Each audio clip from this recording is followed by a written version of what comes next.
Since acquiring Kevin Porter Jr. and Kyle Kuzma, this Bucks team looks completely different. Welcome to Basketball Intuition. I'm your host, Ethan Simon. Today we're going to be talking about the Milwaukee Bucks. I am a Bucks fan, but I do have a lot of bad things to talk about. I also have a lot of good things to talk about, so make sure to stick around. I want to start with the new acquisitions, being Kyle Kuzma and Kevin Porter Jr. So far, Kyle Kuzma with the Bucks, 15 points, 7 rebounds, 3 assists. Kevin Porter Jr., 8 points, 2 assists, 2 rebounds. I'm happy with it. Okay, Kevin Porter Jr. is the first facilitating guard the Bucks have had off of the bench since George Hill in like 2020. While Kyle Kuzma has taken on a much larger role with the Bucks team so far, there have been moments when Giannis and Dame have both been off of the court and Kyle Kuzma has been asked to run that second unit. I don't think that'll happen a whole lot whenever Giannis is off of his minutes restriction, but as of right now, while he is on his minutes restriction, Kyle Kuzma has taken over the second unit at times, and I've been happy with it.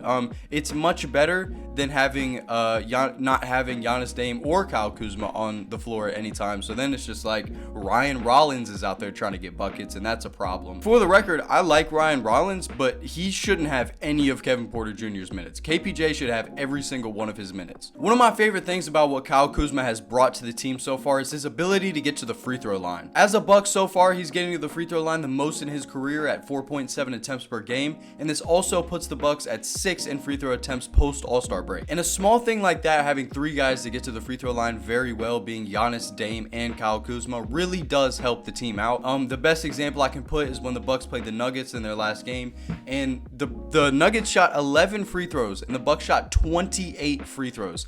That is the reason that the Bucks were able to win this game. I think we'll probably see that through the rest of the season as well. I think most games the Bucks will probably shoot a lot more free throws than the opposing team. Another thing about KPJ and Kyle Kuzma, what I've really liked about them bringing to the team, is that these are younger guys. Going into the season, the Bucks were one of the youngest teams in the NBA. Having 2 guys that want to win, obviously Kyle Kuzma has been on a bad team looking to compete, so seeing Kyle Kuzma completely bought into his role has been really fun.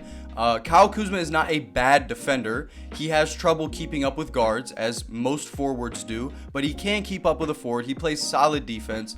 Against the Rockets and the Nuggets, I thought he played good defense, but they just made tough shots against him. And then Kevin Porter Jr. is basically the same thing. He tries to play defense. He's bought into trying to play defense. That doesn't mean that he's an incredible defender, but that means he's at least in your face doing his best. And as a Bucks fan, that's all I can ask for. Watching this team through the last 2 seasons since we traded Drew Holiday has been just sad at points, just seeing every guard torch up our backcourt and just drop 40 on us every game. Seeing 2 guys come in and try and play defense does make me very happy, to say the least. I'm so happy for Kyle Kuzma. In the last 2 seasons, he's only won 16 games, and as a Buck, he's already won 6 out of his 9.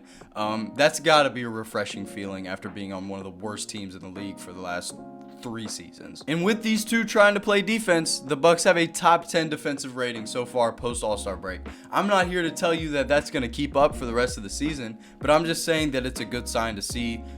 It's not a very large sample size, but they have played some good teams, being the Clippers, Nuggets, Rockets. Those are 3 really good teams, and they've played solid defense. Brook really struggled to guard Jokic, but most people do as well, so I'm not holding that against him. And I also have to shout out Jericho Sims. Jericho Sims has had a very small role with the Bucks so far, but with Bobby Portis being out, we've really needed a big man to step in, and Jericho Sims has been there.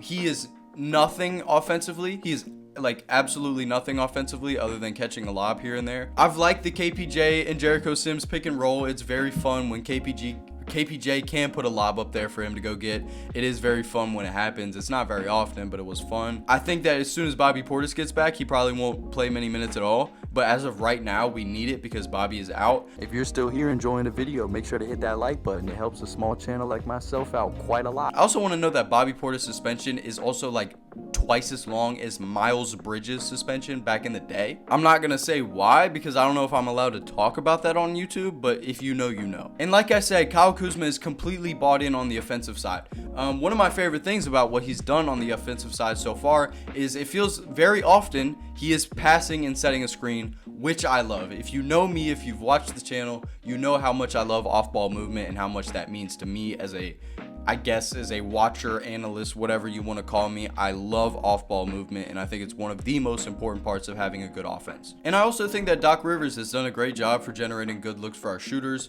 Also, at this point, he's getting good looks for Giannis to get mismatches, to get to the paint. I am happy with Doc Rivers. I wasn't last season at all, but so far, I am happy with Doc Rivers. I have no eye test to prove it. I mean, I have no stats to prove this. But the eye test says that the Bucks have been very good in the second half. I mean, we were down big to the Heat. We were down by like 15 to the Heat, 15 to the Wizards, 15 to the Clippers, and each one of these games found our way to claw back in the game, win the game.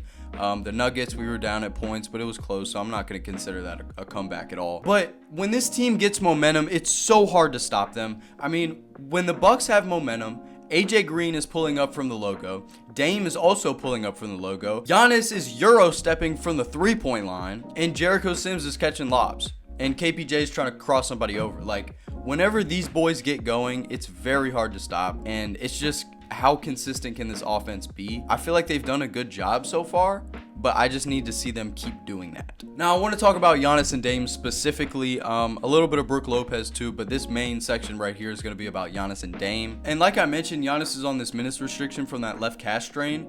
But since he's gotten back, he's been as dominant as ever. In the Kuz and Giannis era, the Bucks are 4-1. And what's been really doing it for Giannis this season especially is that mid-range game has been ridiculous. So far in the season, Giannis is shooting 46% on 5 mid-range pull-ups a game.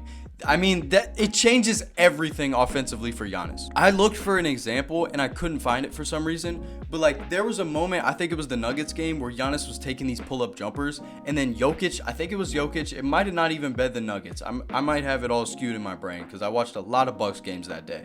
But Giannis keeps taking these pull-up middies, and then you step up on him, and then as soon as you step up on him, he drives right past you and dunks on your head. So it almost makes it like you can't really build this wall against Giannis like you used to. If Giannis could do this against the 2019 Raptors, the Bucks probably would have went to the championship. Because in that series, the Raptors just like perfected the whole put a wall behind Giannis, and he can't do a whole lot. Now you can't do that because Giannis is just gonna pull up for midi and it's just cash every time. Now Dame, this is where it gets a little frustrating for me personally.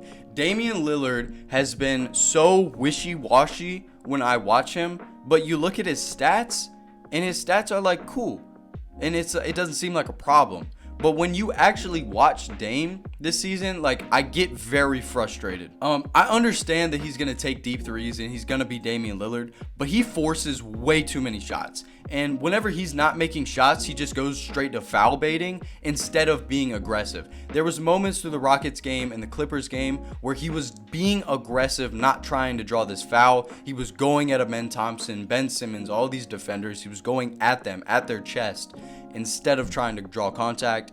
And that version of Damian Lillard is what the Bucks need to be successful. Obviously, I'm not saying that foul baiting or trying to draw fouls is wrong, because it's a very beautiful part of the sport. If you can tell when somebody is off, or if they put their hand in the cookie jar and you rip through, that's a skill. Okay, there's nothing wrong with foul baiting, but the amount that Damian Lillard does it, it's quite annoying at points. And kind of just like examples is like when Brook Lopez and Damian Lillard, they both do it at times. They'll be open 30 feet away from the basket to take a three, but there's still 18 seconds on the shot clock. So why would you shoot that shot when that shot is gonna be there in 15 seconds? If you run another action and try and get a better shot, that shot is still going to be there. They're gonna let Brook Lopez take that 30-foot jumper. Same thing with Dame. If Dame truly wants to shoot a 30-foot jumper, you can live with that. Now to the random stuff. I'm just gonna be hopping over place to place here. Brook Lopez has been ridiculously good in February, and that's one of the reasons the Bucks have been good in February. So far through the month. Never mind, the month is over now. It's March. My birthday's tomorrow. Let's go. Brook Lopez has averaged 15, 5, and 2 blocks a game so far through the month, which is much needed with Bobby Portis out. Another thing with this team that I don't love is we have good rebounders, but we don't seem to be a good rebounding team. I'm not going to look at the numbers. I'm telling you with my eyes, we're not that good of a rebounding team. Off of second chance points in transition, The Bucks gave up 56 points against the Nuggets, okay? These are two of the biggest problems that we have. We don't grab defensive rebounds sometimes. I'm not saying we're a bad defensive rebounding team. I'm just saying that other teams get a lot of offensive rebounds against us. So that's where the second chance points come from. And the bad transition defense that's just been a thing. Like the whole season, even last season it felt that way. I mean, it's just since Drew has been gone, since we lost our really good defenders, transition defense has been a problem for this team. They really need to clean it up. Teams shoot a lot of threes against us in transition. I don't know what the game plan is, but it seems like whenever we get back in transition, it's like 3 people get to the paint and nobody stays out on the perimeter, and it just leaves wide open shots. Against the Rockets, Dylan Brooks. Against the Nuggets, Westbrook hit a couple. I got 2 more things, and then we're going to wrap this up. One is I just feel like if Gary Trent could really lock in and be an elite defender, if we had a Chris Dunn type of guy, that would really put us in the top echelon of teams. But it's too late for that. So we just have to deal with what we have. And the guy to kind of fill in for that is going to have to be AJ Green. AJ Green is no slouch defensively. I don't care that he's some little white boy from wherever he's from. He is no slouch defensively. He's an incredible three-point shooter. To be honest, he's probably my second favorite Buck right now behind Giannis. And what we need him to do for this playoff time is when the Bucks went on their run in 2021, win the championship, Bryn Forbes was absolutely ridiculous in the first round, had more points than Jimmy Butler. Pat Connaughton was huge that entire run. We need AJ Green to turn into Connaughton/Forbes for the entire playoff series. And that's like, it's as simple as that. Well, not as simple as that. We're going to need a lot more than that, but it sure would help. Are we a contender? No, we are not a contender, but we're close. Okay, they really need to fix the transition defense as well as the rebounding. As soon as those 2 things get fixed up, I will be more confident in our championship hopes. But we're not better than the Celtics. I mean, we could give the Celtics a run for their money, but we're not better than the Celtics. The Knicks have a better roster. My jersey just fell down, so that's enough of the Giannis jersey, I guess, for this episode. And yeah, I probably could have made this a better video, but it's birthday weekend and I'm feeling lazy. So, I mean, I'm still posting a video. Like, I'm not being lazy, but like, I kind of felt a little lazy, so I didn't go like too crazy with the notes. I had a lot to talk about, but I didn't have that much written down. The plan for this week: Cavaliers video is going to come up at some point. Detroit Pistons video I want to put up at some point. I think I have one more I'm thinking about. No, I don't. I lied. The Wizards. I was thinking about making a Wizards video as well. So let me know which one y'all are excited to see, which one y'all actually want to hear me talk about. I'm doing the Cavs video because someone asked for it. And then I'm doing the Pistons video because they're so good right now and I want to talk about the Pistons. And then the Wizards are doing a good job with their tank, and Alex Sarr has ridiculous paint presence. I just want to say that right now. Let me know what you think of the Bucks for the rest of the season. I don't think that we're in the top echelon of teams. I think we're a good team, not a great team. I think our ceiling is probably a conference finals, but I think we'll probably max out there unless we really figure something out that I don't know where it's been the last 2 seasons. So I doubt there's anything else for us to figure out. But if Doc for some reason figures out something ridiculous that changes the game for us, I think the Bucks are probably going to be middle of the pack in the playoffs.